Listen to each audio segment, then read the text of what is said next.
Hello everyone. तो भाई कैसे हो आप सब लोग। आज बहुत एक अच्छा टॉपिक के ऊपर डिस्कस करेंगे, तो वीडियो एंड तक ज़रूर देखना। तो भाई 2-3 दिन पहले एक बहुत अच्छा रिपोर्ट आया जो देख के आप लोग हैरान हो जाओगे। मतलब ऐसा रिपोर्ट आपने ज़िंदगी भर में कभी नहीं देखा। बैंकिंग स्टेशनरी रिपोर्ट आया है कि बैंक अपने किस किस चीज़ के ऊपर कितना पैसा खर्च करता है। भाई आप लोग देखोगे ना तो सोचोगे भाई क्या चल रहा है ये सब। तो बैंक अपना स्टेशनरी प्रोडक्ट के ऊपर सब कुछ दिया है कि कौन सी चीज़ पे क्या क्या पैसा खर्च करते हैं। जो चीज़ पहले अदर्स चार्जेस पे लिख देती थी, अब वो निकल के आया है। तो भाई ये जो स्टेशनरी चार्जेस है इस पे आता है कि पेपर, पेन, प्रिंटिंग की इंक, पासबुक, मतलब इन सब चीज़ों पे बैंक ने कितना पैसा उड़ाया है। तो मैं दिखाऊंगा तो आप लोग का मतलब दिमाग खराब हो जाएगा। मतलब ऐसा पिछले एक साल में, मतलब फाइनेंशियल ईयर 25-26 में state bank of India SBI, India के सबसे बड़ा बैंकिंग में से एक, 986.4 करोड़ मतलब लगभग 1000 करोड़ उड़ाया है सिर्फ किस में, प्रिंटिंग करने में, पेन पे, इंक पे, इन सब चीज़ में। एचडीएफसी बैंक ने 922 करोड़, एक्सिस बैंक ने 373 करोड़, आईसीआईसीआई बैंक ने 318 करोड़, कोटक महिंद्रा बैंक ने 136 करोड़, आईडीएफसी फर्स्ट बैंक ने 122 करोड़, इंडसइंड बैंक ने 114 करोड़, यस बैंक ने 70 करोड़। मतलब ये चल क्या रहा है भाई। 1000 करोड़ उड़ा दिया स्टेट बैंक, एचडीएफसी बैंक ने प्रिंटिंग, पेन, इंक, इन सब के ऊपर।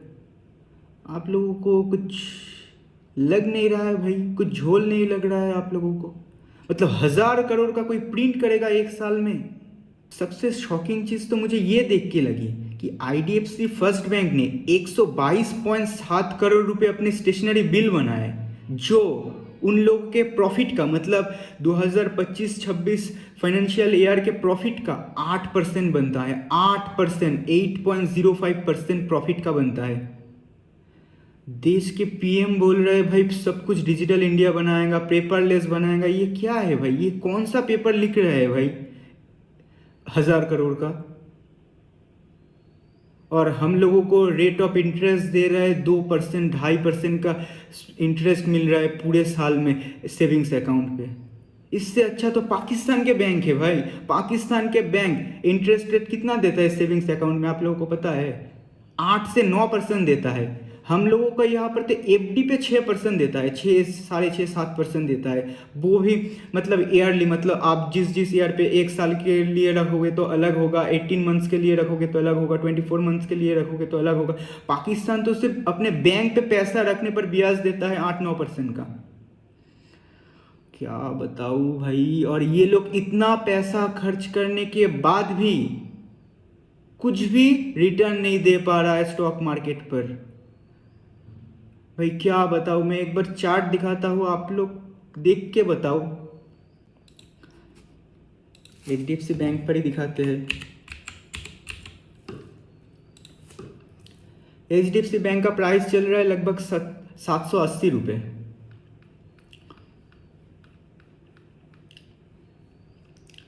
रेवेन्यू देख सकते हो, मतलब 23 साल से दिखा रहा हूँ, हर क्वार्टर में देखना। हाँ 23 साल से रेवेन्यू देखो इन लोगों का। अच्छा खासा रेवेन्यू 2023 मार्च पे था 47,000 करोड़, उसके बाद अगले क्वार्टर में 51,000 करोड़, उसके बाद 75,000, 78,000 करोड़, 79,000 करोड़, 81,000 करोड़, 83,000 करोड़, 85,000 करोड़, ऐसे ऐसे बढ़ते जा रहा है, रेवेन्यू बढ़ रहा है। तो देखते एक्सपेंसेस भी बढ़ रहा है, इंटरेस्ट भी ठीक ठाक है। थोड़ा देखते हैं प्रॉफिट लॉस, देखते हैं। मार्च से यहाँ पर रेवेन्यू देख सकते हो, मतलब 2015 से यहाँ पर रेवेन्यू चला है, आप लोग देख सकते हो। पूरा का पूरा फाइनेंशियल ईयर का है। हाँ 2015 से 16 है, ये 16 से 17, 17 से 18, 18 से 19, ऐसे ऐसे चल रहा है। 50,000 करोड़ यहाँ पर, उसके अगले साल 63,000 करोड़, उसके अगले साल 73,000 करोड़, उसके अगले साल 85,000 करोड़, उसके अगले साल 1,05,000 करोड़, उसके अगले साल 122,000 करोड़, उसके अगले साल 128,000 करोड़, उसके अगले साल 2022 में 135,000 करोड़, उसके अगले साल 2023 में 110,000 करोड़, उसके अगले साल 2024 में 2,083,000 करोड़, उसके अगले साल 2025 में 333,000 करोड़, मार्च 2026 में 3,48,000 करोड़। एक भी साल में घटा है? नहीं घटा, अच्छे खासे बढ़ रहा है। एक्सपेंसेस भी ठीक ठाक है। थोड़ा प्रॉफिट देखते हैं। यहाँ पर सेल्स देखो, सेल्स ग्रोथ देख सकते हो। पिछले 10 साल में सेल्स ग्रोथ बढ़ा है 19% से, 5 साल में बढ़ा है 22% से, 3 साल में बढ़ा है 27,000 से, और इस साल 4% में बढ़ा है। कंपाउंड प्रॉफिट देखते हैं। 10 साल में कंपनी ने कंपाउंड प्रॉफिट बनाया है 20%। कंपनी का प्रॉफिट जो है, कंपनी प्रॉफिट बनाया है 20%। पिछले 5 साल में कंपनी का जो प्रॉफिट है वो है 19% से बढ़ा है हर साल। 3 साल में 18% से बढ़ा है हर साल, और इसी साल 8% बढ़ा है। और स्टॉक का CAGR देखिए, हम लोगों का जो रिटर्न मिला है पिछले 10 साल में वो 10%। 10 साल में 10% रिटर्न मिला, 5 साल में 1% रिटर्न मिला, 3 साल में -2% रिटर्न मिला, और 1 साल में -21% रिटर्न मिला। इससे अच्छा होता तो मैं बैंक पे पैसा रख लेता।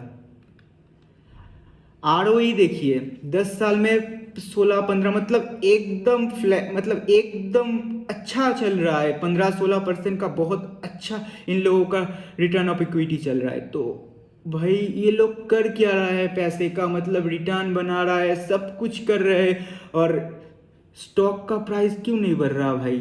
मतलब कंपनी का फाइनेंशियल A ग्रेड है और हम लोगों का रिटर्न दे रहा है, मतलब क्या है भाई?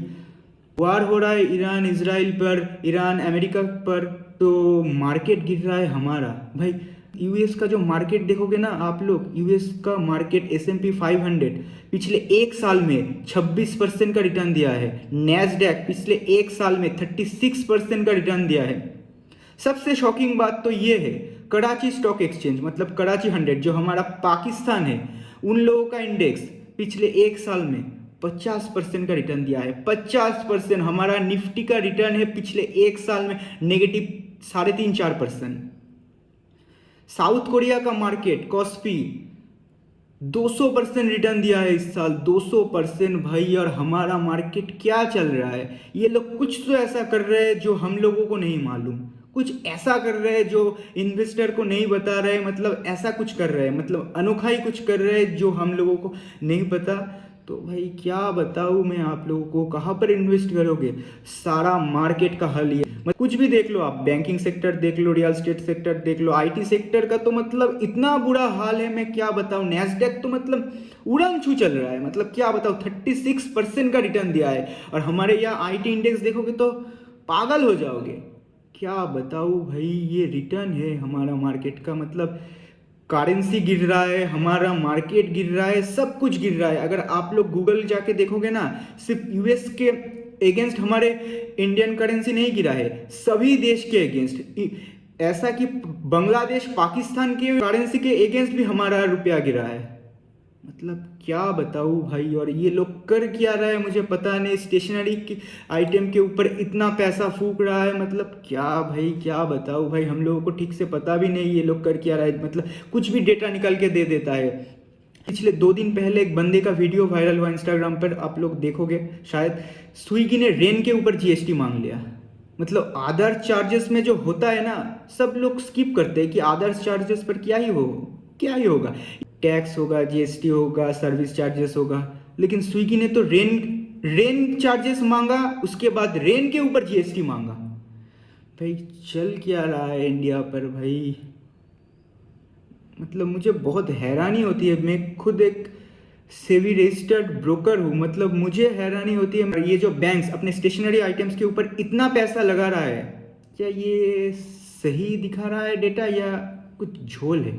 आप लोग कमेंट पे बताइए भाई। तो भाई मिलते हैं नेक्स्ट वीडियो पे, और ऐसे इन्फॉर्मेटिव वीडियोस के लिए फॉलो ज़रूर करना। तो भाई मिलते हैं नेक्स्ट वीडियो पर।